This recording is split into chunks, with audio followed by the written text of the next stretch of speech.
There's no job for someone with such low education. What can a person without any real learning do? My boss laughed mockingly at me. A woman who grew up in a single-parent household. I had been putting in hard work all this time, driven by the memory of my mom who had raised me alone. He never acknowledged my efforts and even belittled my mom. When my mom passed away, my boss not only spoke cold words but also undermined me. I'm Sarah, a 28-year-old woman working in a small to medium-sized business, raised by a single parent. I joined the company right after high school as a part-timer and now work here full-time. Despite the company being relatively small, it employs a significant number of people. Initially starting as a part-timer, I fought hard as if my life depended on it. Thanks to my dedication, I earned recognition from my boss and became a full-time employee in my 3rd year. Even after becoming full-time, I continued to work diligently, not wanting to disappoint those who believed in me. By age 25, I was handling more responsibilities than my peers and gaining trust within the company. With decent pay and bonuses, I could take care of my mom and live comfortably. One day, my direct boss retired and a new boss, Christopher, was assigned. It was sad to part with the boss who had nurtured and recognized me. I felt a slight anxiety about getting along with the new boss, but my hard work spoke for itself. Above all, my retiring boss assured me he would speak highly of me to the new boss, easing my worries. On Christopher's first day, I was called into a conference room, expecting to discuss our working relationship. Instead, Christopher threw unexpected words at me. Are you Taylor, the high school graduate from a single-parent household who started part-time and worked your way up? It shocked me to be confronted with my background out of nowhere. Christopher's tone was intimidating, judgmental. My first impression of this new boss was not favorable, but knowing we would work together, I aimed to keep things professional. Yes, I am Taylor. I look forward to working with you, I replied with a smile, trying to deflect the comment. Uncertain about Christopher's character, I resolved to handle the situation calmly. However, Christopher continued with unkind remarks. A single-parent upbringing, huh? You probably can't handle this job. You didn't even go to college. What can an uneducated person like you do? I was taken aback by his harsh words. I was stunned. It was true that I came from a single-parent household and had only graduated from high school, but I had consistently performed well in my department. I may not have a higher education, but I've been delivering results in my job, I told Christopher. I have a high school diploma, but I believe my work speaks for itself. I acknowledge my limitations, but I am still achieving good results, I explained to Christopher. I noticed that, however, your previous boss seemed to favor you quite a bit, he said with a crude, lecherous look. Perhaps you used some seductive tactics to get ahead. Christopher's baseless accusations stunned me. That's not true. My previous boss mentored me to help me perform my job better. There was nothing inappropriate, I insisted, feeling insulted by Christopher's insinuations about someone who had supported and guided me. I couldn't comprehend why Christopher would attack me so harshly, but it seemed to be his nature. The prospect of working under such a boss troubled me deeply. Christopher smirked at me, making it clear he didn't hold me in high regard. Despite his disdain, I resolved to prove myself. From what I've heard, this boss believes in meritocracy, I thought. If I could demonstrate my value to him, there would be no grounds for further criticism. Feeling there was no other recourse, I decided to turn Christopher's bias into motivation and redouble my efforts.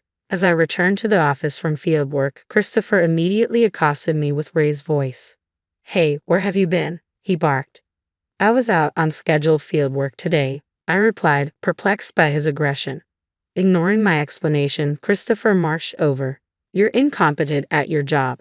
Just do these menial tasks. Organize these documents, he commanded, thrusting a towering stack of papers into my hands. It wasn't my responsibility, and I was pressed for time, but I couldn't disobey. Reluctantly, I began sorting through the documents under Christopher's satisfied gaze. Perhaps sensing my compliance, he began heaping more administrative duties on me from that day forward.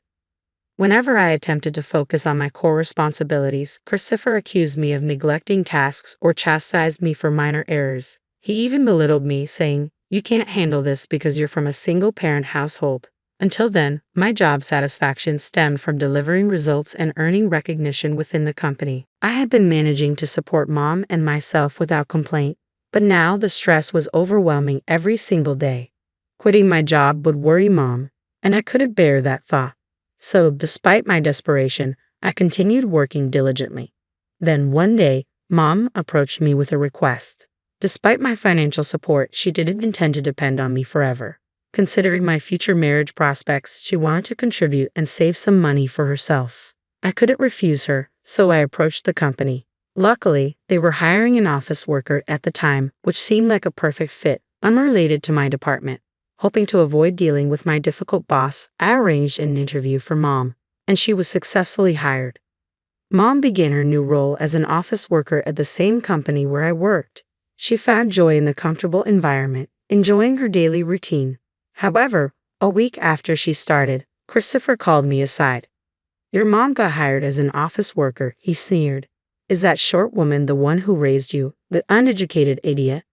Christopher always wore a disdainful expression, mocking not just me but now my mom too. I couldn't fathom how he knew about Mom's employment without my mention. The stress I felt more than doubled. Hearing Mom spoken ill of hurt more than any insult directed at myself.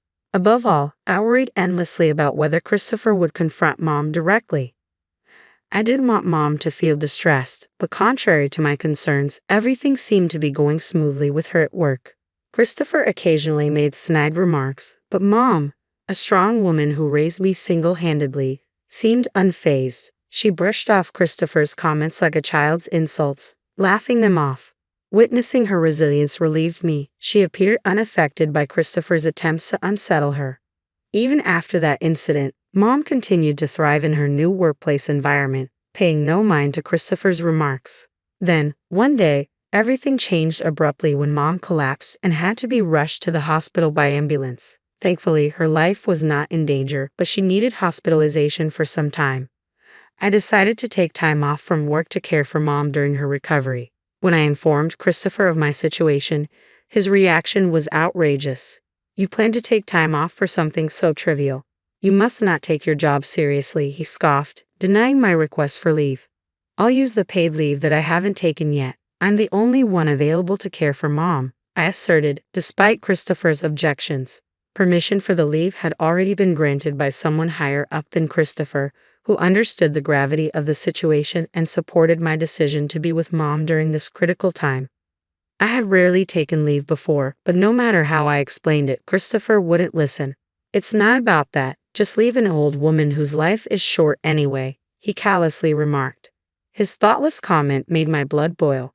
How could he say something like that when I was telling him about Mom collapsing? I had endured his behavior until now, but I reached my breaking point.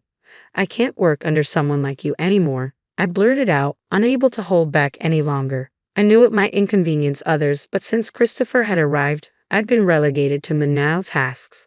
With no motivation left, I quit on the spot despite Christopher's surprised attempt to dissuade me. "You don't have to go that far," he said, fearful of the consequences of my resignation, but my decision was final.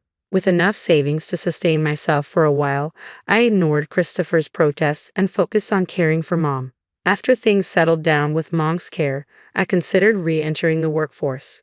While I initially thought about returning to similar work, my confidence had grown. Inspired by lessons in business management from my retired former boss, I took a bold step. I started my own company.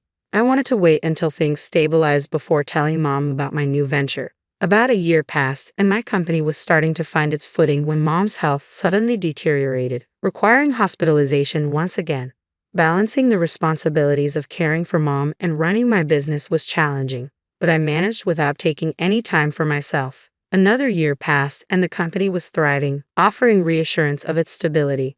Though Mom's health hadn't improved, I wanted to ease her worries and planned to discuss it with her soon. Then suddenly Mom passed away. It felt unreal. A truly unexpected event. As her only child, I had no other family to rely on, so I had to quickly prepare to say goodbye. Suppressing my tears, I made necessary arrangements. Despite not having worked long as a clerk, many people from the company where Mom was well-liked offered to attend her funeral. Perhaps it was Mom's warm personality that drew them, but their presence was a comfort. On the day of the funeral, more people came than I had anticipated, a testament to Mom's popularity. Amid the pain of losing her, I felt pride seeing how many lives Mom had touched. However, as the funeral was concluding, one attendee caught my attention. "Long time no see. So that old woman finally kicked the bucket, huh?" I couldn't believe my eyes when I saw Christopher standing there, his words infuriating. Though he may have had some prior interaction with Mom, I hadn't invited him to the funeral and couldn't fathom why he had come. I would never have invited someone like him to Mom's funeral. My old boss smirked at my stunned expression, the same disdainful look he wore when belittling our single-parent household. Unpleasant memories flooded back, and I could only glare at Christopher. Approaching me, Christopher handed over a bunch of flowers. "Here, some flowers. She may not have been able to give her daughter a proper education, but at least I can do this much." His words cut deep, delivered at such an inappropriate moment. I wanted to yell in anger but restrained myself. I couldn't let Christopher spoil Mom's funeral or inconvenience the other mourners. With a heavy heart, I accepted the flowers in silence. To my disbelief, the flowers looked like they had been hastily picked off the street. Had Christopher come all this way just to mock me like this? As Christopher saw my expression, his grin widened maliciously. That moment, my suppressed emotions erupted. I couldn't remain silent after hearing such disrespect toward my beloved Mom. "If this is how you truly feel about me, then I understand. In that case, I'll have to cancel our business deal with your company." Christopher stared blankly, clearly perplexed. "Deal? What are you talking about?" My former boss looked clueless, so I calmly explained the implications of my words. "I've been asked by colleagues and seniors in the sales department to sign numerous contracts, though I want to terminate them all. I need to reconsider our relationship with a company that employs someone like you," I declared firmly. Initially, my former boss didn't take me seriously. However, the next day, he sent a formal notice to Christopher's company. Christopher's face went pale upon receiving it. He clearly hadn't expected that I had started a successful business.